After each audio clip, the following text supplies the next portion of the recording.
In this video, we're going to discuss about comparing different weights initializations in CNN, which are Glorot vs He vs Leacon and CNNs. So we'll train 4 identical conventional CNNs, so differing only in the weight initialization strategies. Therefore, Glorot uniform, He normal, LECUN normal, and a custom random normal with standard deviation 5%. So we are gonna then evaluate the validation accuracy and validation loss and generalization behavior. So here as well we are gonna use MNIST dataset. Just load it, configure it, define the train and test plates as per requirements, and then here the Glorot uniform function, also known as Savage uniform, it scales weight so that the variance of the output stays stable across layers. Best for tanh and sometimes ReLU activations, and whereas the He normal, specifically designed for ReLU based layers, uses a normal distribution scaled by fan-in, whereas the LECUN normal, ideal for SCLU activations or shallow networks, keeps output variance from exploding during training. And then we're gonna train the model for 20 epochs with batch size as 64 and verbose 2 to get the full logs. So basically each history object is saved in dictionaries, so we can compare them later. Let's compare the validation accuracy across different initializations.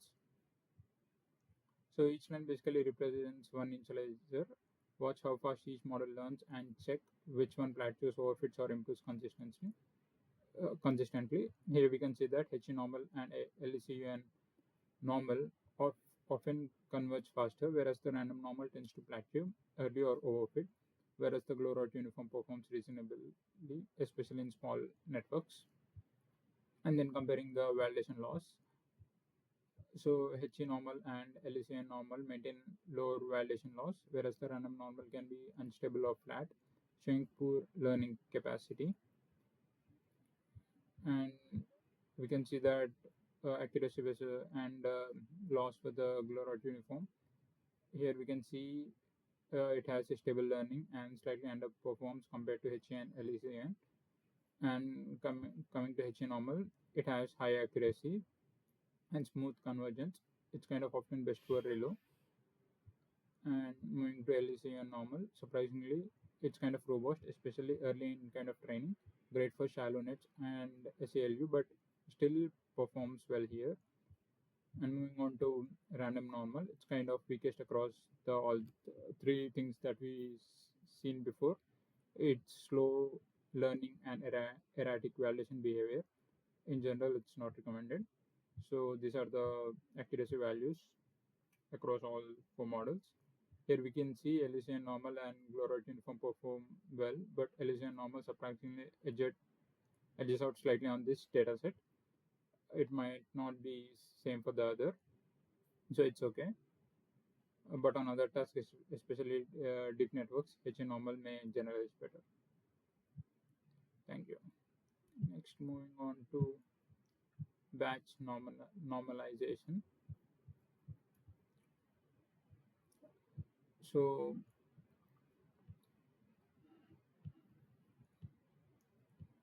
in this, we'll run 2 CNNs on FashionMI-HT dataset, one with batch normalization, one without. Import the required libraries, set up the training and test scripts, and load the dataset. So we're going to train both models, one with batch norm layer and other with con 2D layer and dense layer. So we're going to train for 20 epochs with batch size as 64. After that, we're going to compare the training and validation accuracy and training and validation loss. So here we can see that the batch norm model learns faster in early epochs, whereas it reaches higher validation accuracy, and it also more stable across the epochs.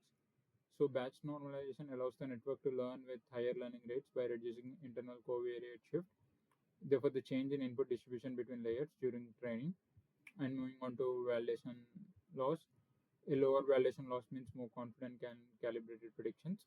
Here, batch norm helps again, therefore, it reduces validation loss more quickly. It results in smoother convergence, and the norm batch norm normalization model may fluctuate or raise after early epochs, indicating overfitting. This happens because batch norm acts like a regularizer. It adds a bit of noise during training by normalizing each batch separately. And side by side, we can see that without batch norm and with batch norm, the accuracy. Without batch norm, the train accuracy improves steadily, whereas the validation accuracy rises and then flattens. So you might see a growing gap, which indicates kind of overfitting. And if we look at the loss without batch norm, the training loss drops, whereas the validation loss increases. It kind of indicates the potential model collapse. Whereas with batch norm, the training loss drops smoothly and validation loss is consistently lower and smoother. So basically, batch norm helps stabilize learning and reduces overfitting, and it also helps in training speed. So we can see the validation accuracy with batch norm and without batch norm. The difference is not that big. So with batch norm, the advantages are we can train faster and we can have more stable across the dataset, and it sets the stage for deeper architectures. Thank you. Next, moving on to custom dropout and custom regularizer. So we build a CNN network that includes a custom spatial dropout layer and a custom threshold based L1 regularizer. So these are the advanced techniques that allows us to fine tune how noise is injected during training, which weights are penalized during optimization. Here as well, we're going to use fashion managed dataset, load the dataset, define the trains, test splits, and after that just visualize the dataset. And then here we're going to implement a custom regularizer. The subclass keras.regularizers.regularizer, we're going to use it.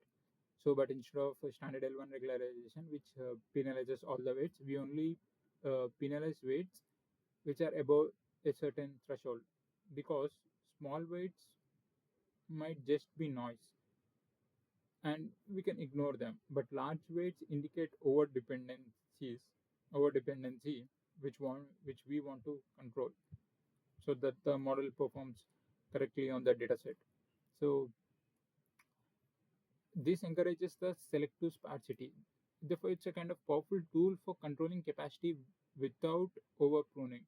And since we subclassed properly and implemented get config, we can save load the models with this component. And then this is the full model architecture. The for convolution block one, we're going to use con2d function with 32 size with the threshold regularizer and spatial robot as 0.3. And for conventional second block, we're going to use 64 with threshold regularizer. Here as well, we're going to use spatial robot as 0.3. Moving on to dense block, we are going to use 128 with threshold regularizer. And then, so these are custom regularized CNN. So we're going to train it for 25 epochs using batch size as 64. So here we can see that training was validation accuracy between custom dropout and regularizer. So training accuracy is kind of increasing steadily, whereas the validation accuracy keeps pace with indicating little overfitting. And this is the validation loss. Here as well, the loss is smooth. And the validation accuracy is around 90% after the last epoch. So this is very competitive, especially consider we used custom components, not just the default Keras layers. So here we can see the predictions. This the predicted one, this the true quote one. So you can see most predictions are correct. Misclassifications may involve classes that are visually similar, like shirt was t-shirt. So this confirms the model has learned a robust internal representation of the data. Thank you.